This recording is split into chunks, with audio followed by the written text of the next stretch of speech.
Break the chains of fear, ladies and gentlemen. There comes a moment in every life when we must look our fears in the face.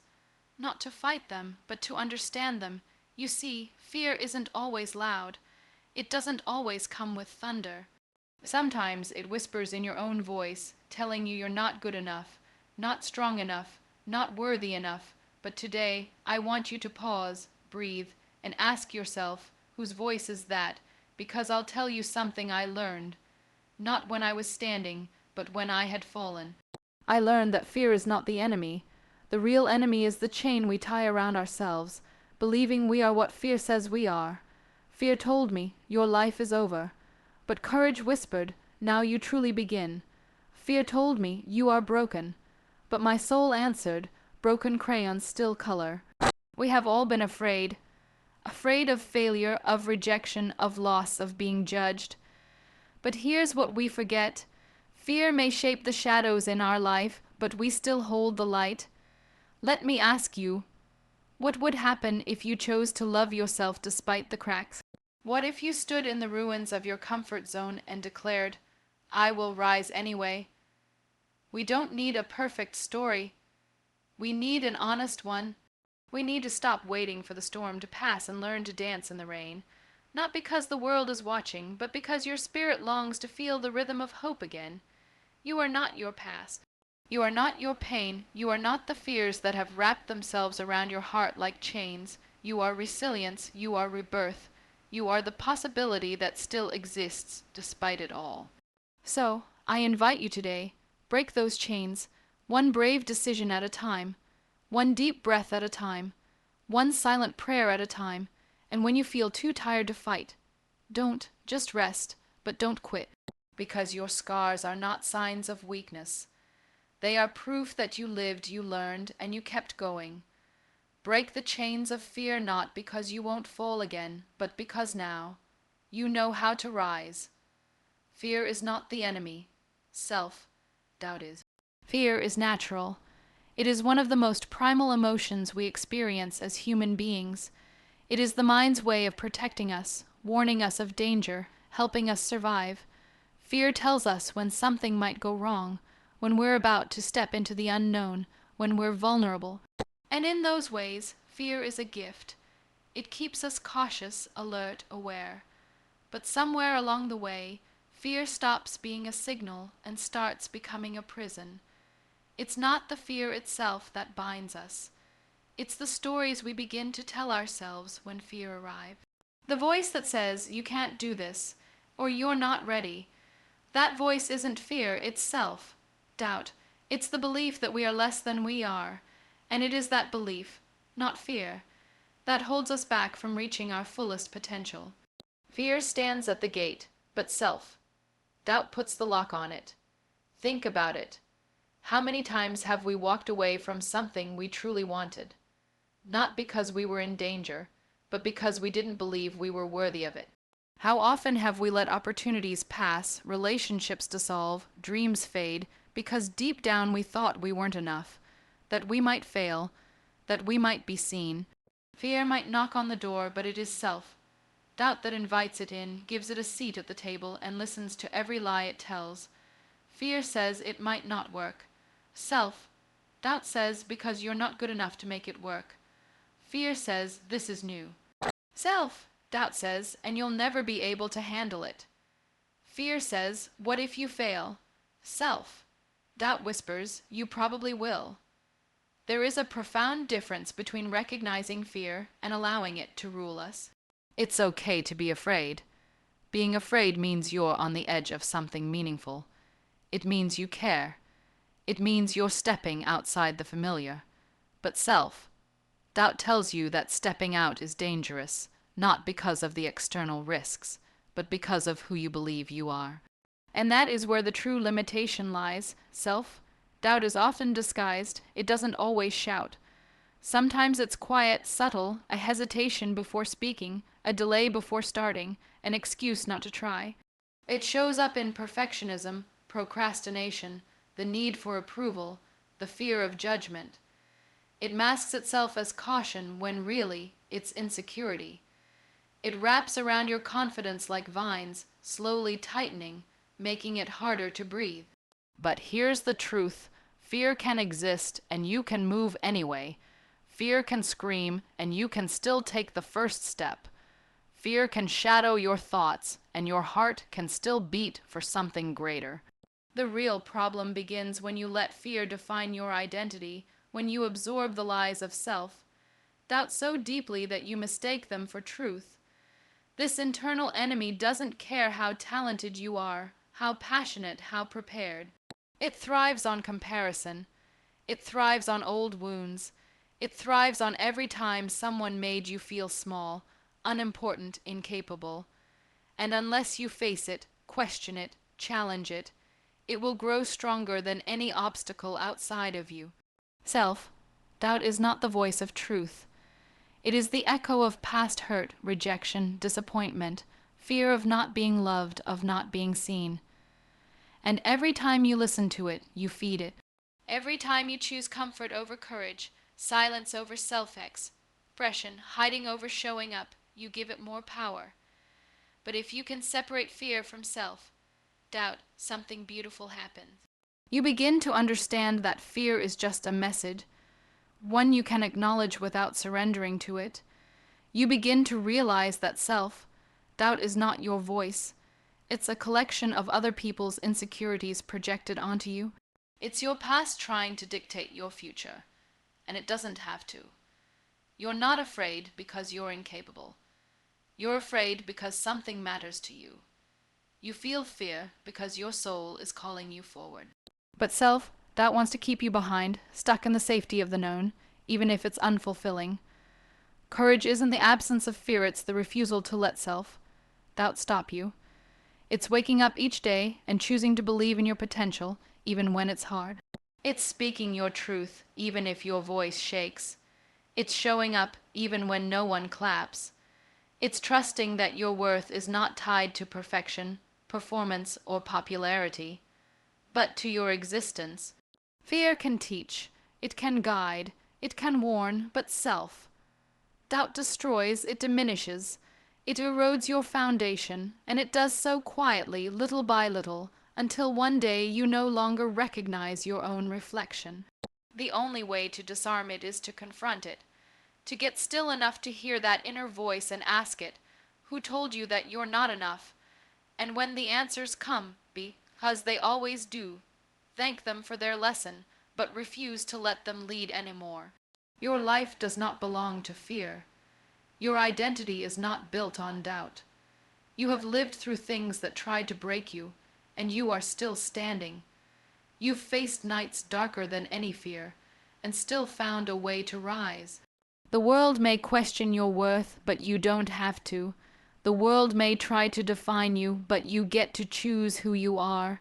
Fear is a visitor, self-doubt tries to be a tenant, but neither has to own your story. You are not your pain, you are your power. Pain is something we all encounter in life. It comes in many forms: loss, betrayal, failure, disappointment, rejection. Sometimes it shows up suddenly, crashing into your life like a storm that breaks everything familiar. Other times it arrives quietly, creeping into your heart slowly, becoming part of your everyday existence without you even realizing it. Pain can sit with you in silence, follow you through crowded rooms, and hide behind your laughter. But while pain is real, while it shapes us and leaves its mark, it is not who we are. We live in a world that often teaches us to hide our pain, to brush it aside, to move on quickly, to wear a smile even when our hearts are shattered. There is an unspoken belief that vulnerability makes us weak, that admitting pain makes us fragile. But the truth is, pain does not make you weak. Pain, if you allow it, reveals your strength. Your pain is not your identity. It is something you have experienced, not something you are. And while it may feel like it defines you, because it shapes your memories, changes your perspective, and leaves visible and invisible scars, it is only a part of your story, not the whole of it. There are moments in life when pain becomes overwhelming. You may find yourself asking, why? Why did this happen to me? Why did they leave? Why did I fail? Why does it hurt so much? And the answers don't always come. Sometimes the silence is deafening, but even in that silence, even in that confusion, there is something quietly forming within you. Resilience. Power is not found in pretending you're okay when you're not. It's found in sitting with the pain, acknowledging it, and saying, I will heal anyway. Power comes from choosing to live with a cracked heart and still finding ways to love. It comes from standing up after every fall and saying, I'm not done yet. You are not what happened to you. You are not the cruelty you endured, the heartbreak you suffered, or the failure you survived. You are what you chose to do next, and in that choice lies your power. Pain has the ability to either paralyze you or transform you. It can bury you or build you. It all depends on whether you see it as an end or a beginning. Some of the strongest people you will ever meet are not the ones who never broke, but the ones who chose to rebuild themselves from the ruin. Sometimes we carry pain for so long that we begin to identify with it. It becomes a part of our personality, our language, our habits. We learn to expect disappointment, prepare for rejection, guard ourselves from joy.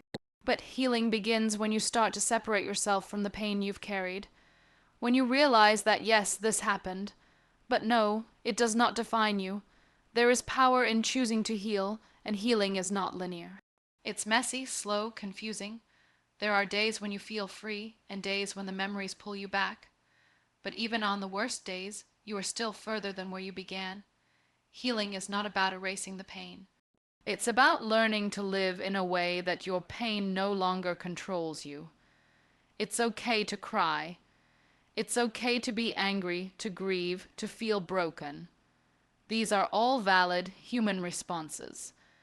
But know this, every time you allow yourself to feel, you are making space for something new to grow.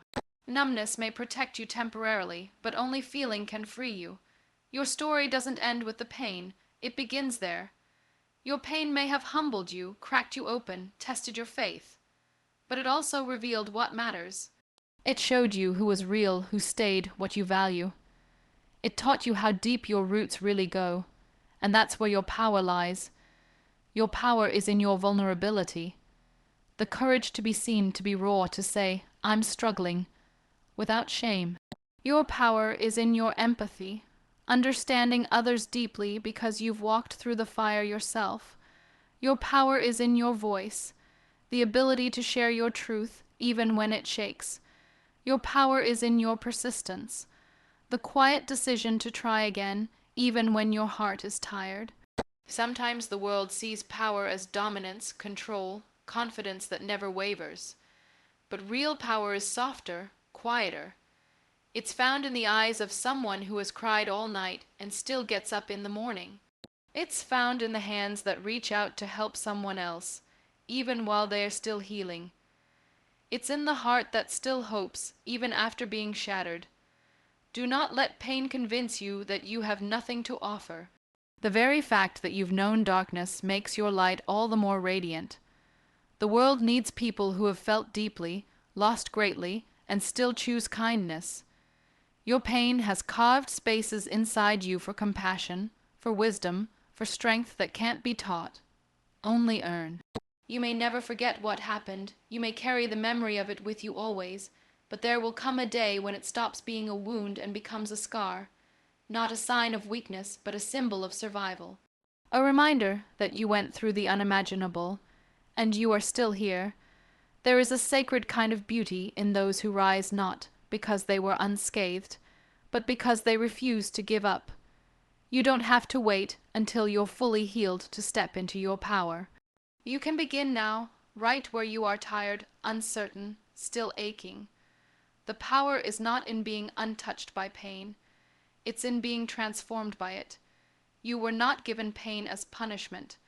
You were given life in all its rawness and asked to find meaning in the chaos. You are not powerless. You are the one who decides what comes next. You get to take the pain and build something from it. Art, connection, courage, purpose. Pain may shape the landscape of your heart, but it is your power that plants the seeds of new life within it. Growth begins where your comfort zone ends. There is a space within us all that longs for safety. We build routines, settle into familiar roles, surround ourselves with people and places that feel known. There's nothing wrong with comfort. It soothes us, nurtures us, gives us a sense of control in a world that often feels unpredictable. But there is a fine line between comfort and complacency. When we stay too long within the walls of what we know, we start to shrink without realizing it. Comfort is predictable.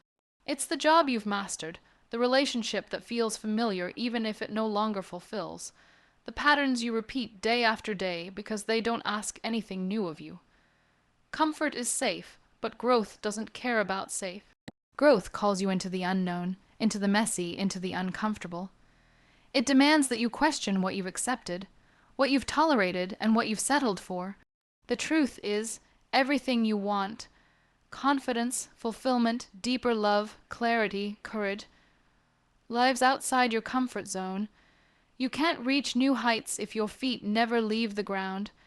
You can't discover new parts of yourself if you only walk the same path every day. Growth asks for risk. It asks for vulnerability. It asks you to let go of certainty and step into what you cannot control, and that is terrifying. Because the moment you begin to grow, you begin to feel the fear of failure, the weight of self, doubt, the sting of discomfort. That's the price, but it's also the evidence that you're evolving. Discomfort isn't a sign that you're on the wrong path. It's often the very proof that you're finally walking a new one. And in that space between where you are and where you want to be lies transformation. We are not meant to stay the same. The human spirit is designed to expand, to evolve, to adapt. Just look at nature. Trees lose their leaves and bloom again. Rivers change course. The sun rises and falls without ever repeating the same sky. And yet, we resist change because it requires letting go of the identity we've built in the name of stability. But growth is not about abandoning who you are. It's about discovering who you've always had the potential to be. That potential can't be found in places where you're never challenged. It's uncovered when you're forced to think differently, to act bravely, to live more intentionally. Sometimes growth means walking away from people who no longer see you. Sometimes it means starting over. Sometimes it means standing in a room full of strangers and saying, "I belong here." Even when every cell in your body is trembling, it means asking the hard questions. What am I afraid of? What have I been avoiding? What version of myself do I keep returning to because it feels familiar? Even if it no longer serves me, the comfort zone is seductive. It tells you there's no need to try. It tells you you've come far enough. It keeps your world small, manageable. But you were not created to be small. You were born with dreams stitched into your spirit, with ideas meant to be shared, with a voice meant to be heard. Playing small will never bring you peace. It might offer relief, but not fulfillment. Growth hurts, not because change is wrong, but because letting go of the old you can feel like losing a part of your identity. There's grief in outgrowing your old self, in shedding beliefs that once protected you, in walking away from comfort that once felt like home. But there is also liberation in that shedding. There is lightness. There is space for something new to grow. You might stumble. You might fail.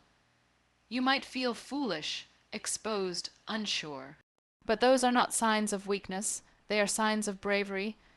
Every time you choose growth over comfort, you rewire your belief in yourself. You build confidence not by waiting to feel ready, but by doing the thing before you're ready. By realizing that readiness often comes after action, not before. No one who ever accomplished something meaningful did it without discomfort. The writer faced the blank page. The speaker faced the silent crowd. The artist faced criticism. The entrepreneur faced uncertainty. They all felt fear, but they moved anyway, because they understood that comfort may feel good, but growth is good. And the beautiful part is, the more you step outside your comfort zone, the more it expands. What once terrified you becomes second nature. What once felt impossible becomes your new normal, and that's how you change, not all at once, but choice by choice, step by step, breath by breath. You do not need to have it all figured out to begin. You just need the willingness to try, to lean into the stretch, to feel the fear and still say yes. Growth is not a destination. It's a daily decision to keep reaching, to keep learning, to keep becoming. People will not always understand your need to grow. They may question your choices, challenge your vision, even pull you back toward comfort. That's not your burden to carry. You don't have to justify your evolution to anyone who prefers the old version of you. You are allowed to outgrow the places and people who cannot meet you where you're going. You are allowed to disappoint others in the name of honoring yourself. The world needs people who are willing to grow, to rise, to break old cycles. Because when you choose to grow, you give others permission to do the same. You become a mirror of possibility, a reminder that life is not meant to be endured, but transformed. You are not too late. You are not too far behind, and you are not too broken to begin. Growth is not reserved for the fearless, it is for the willing, for the ones who dare to dream beyond what is comfortable and step into what is true. Scars are proof that you survived and rose again. Scars tell stories, stories of battles fought, wounds endured, and strength reclaimed. They are not simply marks left on the skin, they are symbols etched deep within us, reminders of moments when life tried to break us, and we refused to be broken. Each scar, visible or invisible, carries with it the weight of pain, but also the triumph of survival. When you look at a scar, you don't just see the past. You see a victory. It means something hurt you badly enough to leave a mark, yet you lived through it. You healed, you moved forward. Scars are the language of resilience written on the body and soul. Often, we feel ashamed of our scars. We hide them, cover them up, try to erase them because society teaches us that perfection is the goal. We're told to present a flawless image, to mask our pain, to never show weakness, but that shame is a lie. It is a rejection of your humanity. Scars are the opposite of shame. They are a badge of courage. Every scar speaks of a time when you faced adversity, whether it was physical, emotional, or spiritual. Maybe it was a heartbreak that shattered your trust. Maybe it was a loss that left a hole in your life. Maybe it was an illness that tested your body and spirit. Maybe it was a failure that threatened to define you. Whatever form it took, that scar means you encountered pain and chose to keep going. Scars are proof that you rose from the ashes. They show the world that you are a survivor, not a victim. They tell a story of endurance, of a heart that refused to give up, even when the weight of suffering was unbearable. There is power in that story, a power that no one can take away. It's important to understand that healing is not about forgetting or erasing scars. It's about accepting them as part of your journey. Some scars fade over time, while others remain vivid reminders.